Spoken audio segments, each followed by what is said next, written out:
বাবরি মসজিদের ইতিহাস, নির্মাণ থেকে বিতর্ক পর্যন্ত। সবাইকে স্বাগতম। আজকের ভিডিওতে আমরা জানব ভারতের একটি গুরুত্বপূর্ণ ঐতিহাসিক স্থাপনার গল্প, বাবরি মসজিদ। কিভাবে এই স্থাপনা নির্মিত হয়েছিল, কারা নির্মাণ করেছিলেন, তার রাজনৈতিক ও ঐতিহাসিক প্রেক্ষাপট কী ছিল, সবকিছুই আমরা দেখব সম্পূর্ণ নিরপেক্ষ দৃষ্টিকোণ থেকে। এই ভিডিওটির উদ্দেশ্য শুধু ইতিহাস তুলে ধরা, যাতে আমরা অতীতকে বুঝি, বর্তমানকে আরও শান্তিপূর্ণভাবে দেখতে পারি। মোগল সাম্রাজ্যের পটভূমি।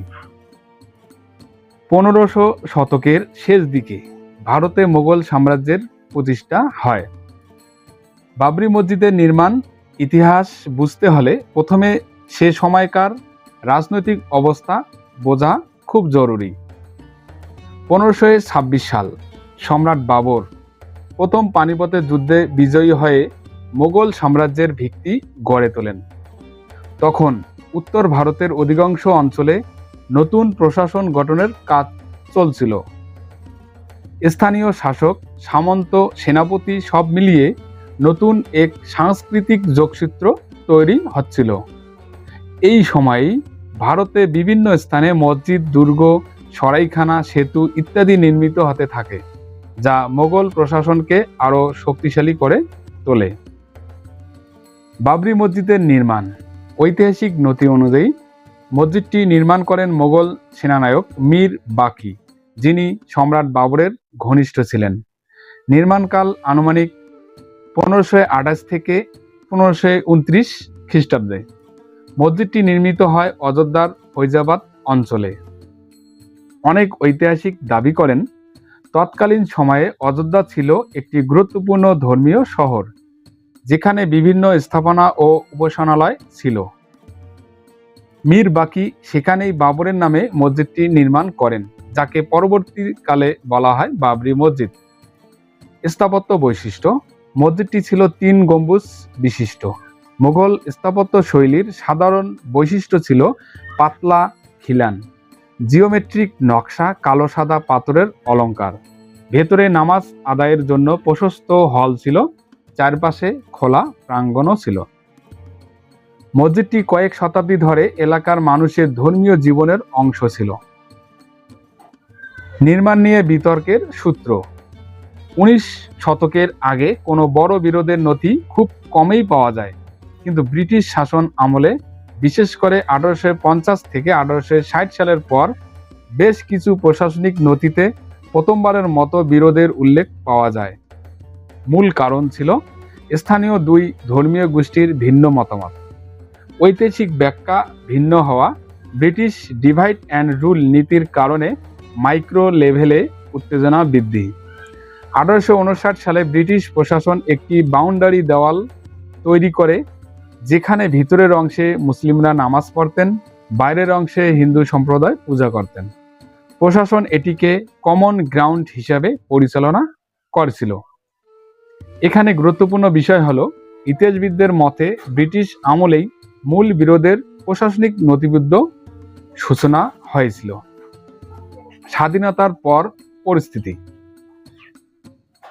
1947 সালে ভারত স্বাধীন হওয়ার পরও স্থাপনার আইনি অবস্থান প্রশ্নবিদ্ধ ছিল। পরবর্তী কয়েক দশকে কিছু ঘটনা এই বিষয়টিকে আরও জটিল করে তোলে। 1949 সালের ঘটনা। এক রাতে মসজিদের ভিতরে একটি মূর্তি স্থাপন করা হয়। প্রশাসন এরপর মসজিদটি আইন শৃঙ্খলা রক্ষার জন্য বন্ধ ঘোষণা করে। মূল গেট বন্ধ থাকে, কিন্তু মূর্তি সেখানেই রয়ে যায়। এ নিয়ে বিভিন্ন মামলা আদালতে জমা পড়তে থাকে। এই সময় থেকে বিষয়টি ধর্মীয়, সামাজিক এবং রাজনৈতিকভাবে সংবেদনশীল রূপ নিতে থাকে। 1986 থেকে 1992 সাল রাজনৈতিক উত্তেজনা ও ধ্বংস। 1986 সালের আদালত গেট খুলে দেন, ফলে বাইরের অংশে পূজা অর্চনা পুনরায় শুরু হয়। 1990-এর দশক। এই সময় বিভিন্ন সংগঠন ও রাজনৈতিক দল বিষয়টিকে জনমুখী ইস্যুতে পরিণত করতে থাকে। 6 ডিসেম্বর 1992 সাল বাবরি মসজিদটি একটি বড় সমাবেশে ধ্বংস হয়ে যায়। এটি ভারতসহ বিশ্ব রাজনীতিতে বড় ধরনের আলোচনার জন্ম দেয়। এখানে আমরা জোর দিয়ে বলছি, এই ভিডিওটি কোনো গোষ্ঠীকে আঘাত করার জন্য নয়, আমরা শুধু ঐতিহাসিক ঘটনাগুলো তুলে ধরছি। আদালতের রায় ও বর্তমান পরিস্থিতি। দীর্ঘ প্রায় ৭০ বছরের আইনি লড়াইয়ের পর ২০১৯ সালের ৯ই নভেম্বর ভারতের সুপ্রিম কোর্ট একটি সর্বসম্মত রায় দেন। মসজিদটি যেখানে ছিল সেই বিতর্কিত জমি একটি ট্রাস্টের হাতে হস্তান্তর।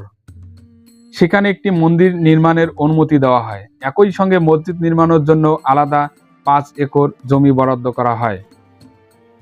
এই রায়ে একটি দীর্ঘ বিতর্কের আইনি সমাপ্তি এনে দেয়। চলমান উন্নয়নের মধ্যে দুটি স্থাপনার কাজেই বর্তমানে এগোচ্ছে। বাবরি মসজিদের ইতিহাসের প্রধান শিক্ষা হলো অতীতের ঘটনার ভিন্ন ব্যাখ্যা এবং রাজনৈতিক প্রভাব কিভাবে সমাজকে বিভক্ত করতে পারে। ইতিহাস আমাদের শেখায়, সংঘাত নয় বরং বোঝাপড়া, সংলাপ, শান্তি এবং সহাবস্থানেই একটি দেশের অগ্রগতির প্রকৃত পথ। আশা করি এই নিরপেক্ষ ঐতিহাসিক বিশ্লেষণ আপনাদের বাবরি মসজিদের অতীত সম্পর্কে পরিষ্কার ধারণা দিয়েছে। ভিডিওটি ভালো লেগে থাকলে লাইক, শেয়ার এবং সাবস্ক্রাইব করতে ভুলবেন না। ধন্যবাদ।